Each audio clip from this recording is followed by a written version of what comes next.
Hello mga Mars! Welcome to my YouTube channel. Today's episode, magluluto tayo ng gulay. Upo, 2 ways. Meron tayo ditong upo. Ayan ang kanyang, itong isang part na to, gagawin natin siyang torta. Tapos ito ay ating igigisa. Ito na yung upo na ating ginadgad para matorta natin siya. Tara, magluluto na tayo. Timplahin muna natin yung ating gagawing tortang upo. Medyo nangitim na yung torta. Yung ating upo na ginadgad kasi medyo kanina ko pa siya ginadgad eh. Meron tayong, wait lang. Ang dami kasama. Itong sibuyas ilagay natin. Black pepper and salt. Meron tayong breadcrumbs, whatever. At harina. Parang madami to ah. Lata natin yung harina. Kalahating tasa yung ating harina at kalahating tasa din yung ating breadcrumbs.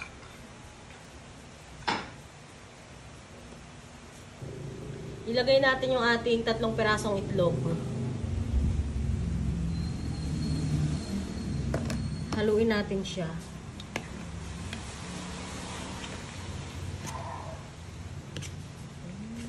Mukhang matutorta tong ating upo. Mga Mars, yun palang upo, bali pagkagadgad, medyo pipigain natin kasi masabaw siya. Yan.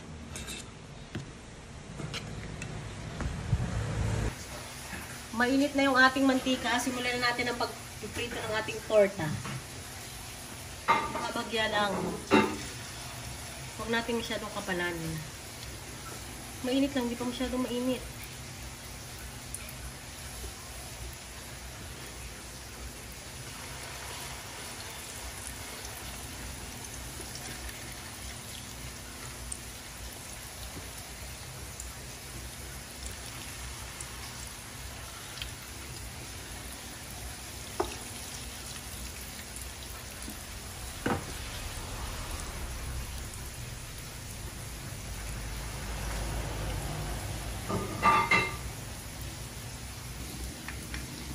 Balikin natin.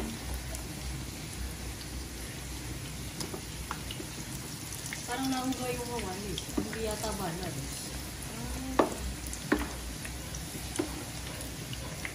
Ang ganda ng pagkakaprito.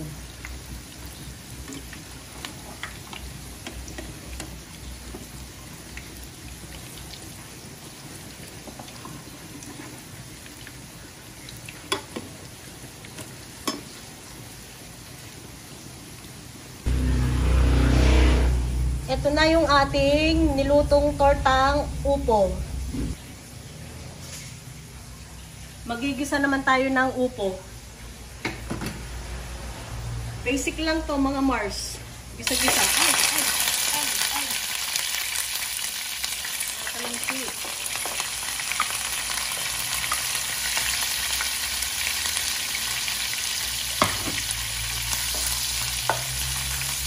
Golden brown lang natin. Lagyan natin mamaya-maya ng seasoning. Okay na yung ating karne. Ilalagay na natin itong ating bawang sibuyas.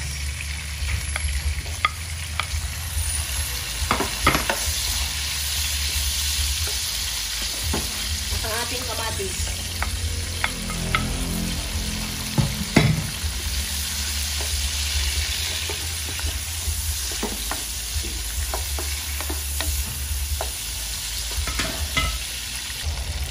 Lagyan natin ang ating upo.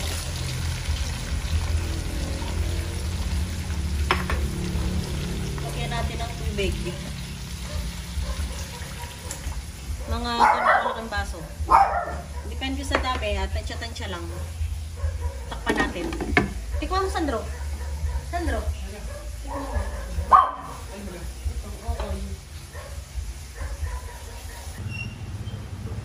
Nakulo na siya. Ito yung mga after 5 minutes ng kanyang pagkakakulo. So, tikman na natin. Ang ganda ng pagkakaluto, pati kulay. Tikman natin.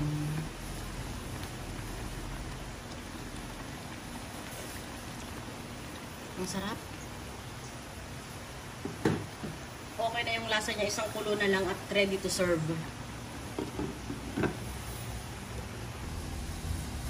Mga Mars, ready to serve na ang ating nilutong upo 2 ways. Ang tortang upo at ang ating pinasarap na ginisang upo. Bagay na bagay ito sa tag-ulan, lalong-lalo na ngayon.